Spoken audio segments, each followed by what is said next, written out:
علم دی شان، عالم دی شان، طالب علم دی شان.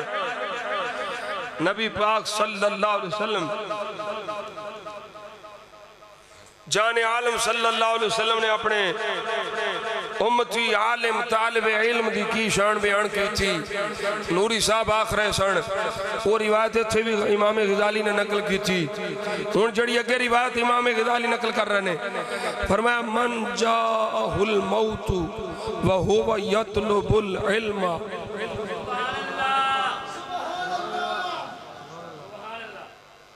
فرمایا جنو موت آ جائے اس حالت کہ علم دا طالب سی، وہ طالب العلم، وہ علم دا طالب سی، لیحیی بہ الاسلام. وہ اس واسطے نہیں پیا علم سیکھدا سی کہ میری دنیا چ مال واہ بن جائے.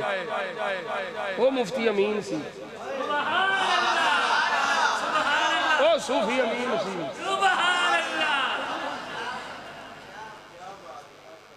فرمایا علم سکھدا سی پیا، علم پڑھدا سی پیا، علم پڑھاندا سی پیا تاکہ میرے علم دے ذریعے اسلام زندہ ہوئے، اسلام دا پرچم بلند ہوئے.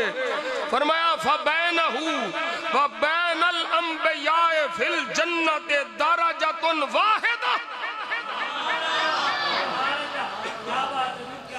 یہ مقام و مرتبہ بیان کرنے واسطے بھی، یہ شان بیان کرنے واسطے بھی.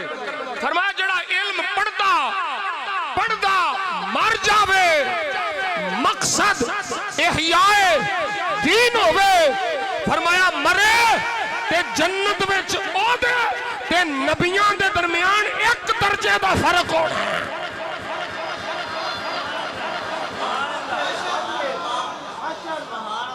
پیر صاحب بڑے پہنچے نے، کتھے پہنچے نے؟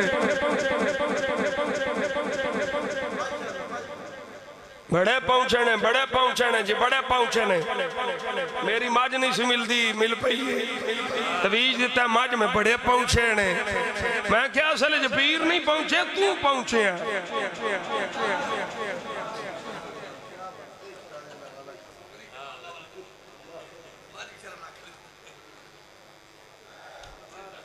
گال سنو سجنوں پہنچے ہیں لوگ.